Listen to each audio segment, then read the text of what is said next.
Hello, let's now look at the COVID-19 progress in South Asia in the month of October and derive some policy responses. On the whole, South Asia does not denote an exponential increase in the COVID-19 numbers in October as in Europe or the United States, which may also be due to lesser number of tests being carried out here. At the same time, Myanmar, Nepal and Sri Lanka have seen a very huge rise in the numbers, and thus governments there would have to take proactive measures for containment in the coming weeks. It is also evident that the coronavirus will be prevailing in the South Asian region for a sustained period, as flattening of curve has not happened in any of the countries. Now let us look at the active cases, the fatalities, and the total number of cases in South Asia. Firstly, the active cases. In reviewing the active cases, the markers to be identified for levels are an overall increase or decrease in numbers, and if we do that from 1st to 31st October, it is evident that India has made substantial progress in this dimension with a drop of active cases from almost 1 million or 9,43,000 to 5,74,000 or so.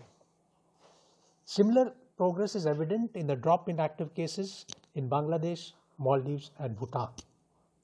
However, all other countries, including Afghanistan and Pakistan, which had not actually seen an exponential rise in the total cases, have seen an increase in the active cases. It would be evident that there is lack of effective containment and treatment in these countries. In fact, in the case of Sri Lanka, Myanmar and Nepal, the increase in the number of active cases is inevitable given the exponential increase in the overall stock. It is therefore necessary for this health and treatment infrastructure in these countries to cope with the added load and ensure that containment measures are taken effectively. Now let us look at the fatalities and what are the implications of that. In terms of fatalities, there has been an increase in terms of percentage in India, Myanmar and Nepal.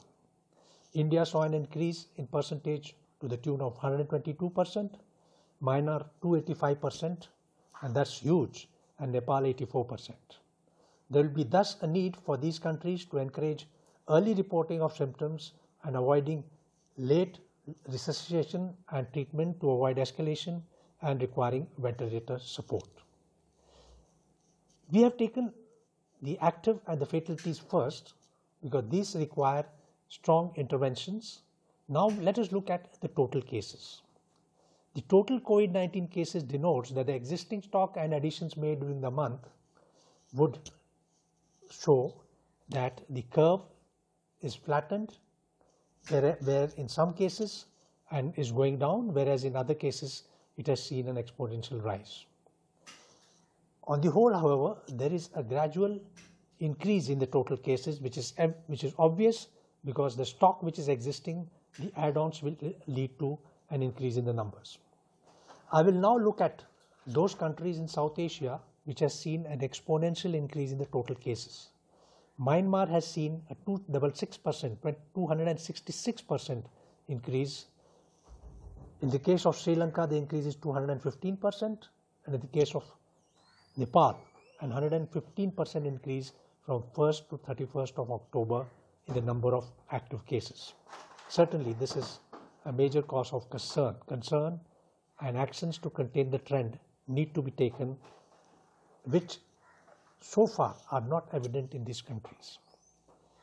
A few reasons which could be attributed to the rise in the case of Myanmar is the parliamentary polls, where high level of campaigning was undertaken and which has reached to a rise in the number of total cases. In Nepal and Sri Lanka, there is a degree of complacency by the governments, one can see, which could be a cause for the rise. Thus, stringent controls are advisable to ensure that the cases can be controlled. Now, to conclude, while South Asia does not denote an exponential increase in numbers, However, as there is no flattening of the curve evident in any of the countries, and a steady up and down trajectory or a W wave which is continuing, need for caution is underlined. Thank you for listening.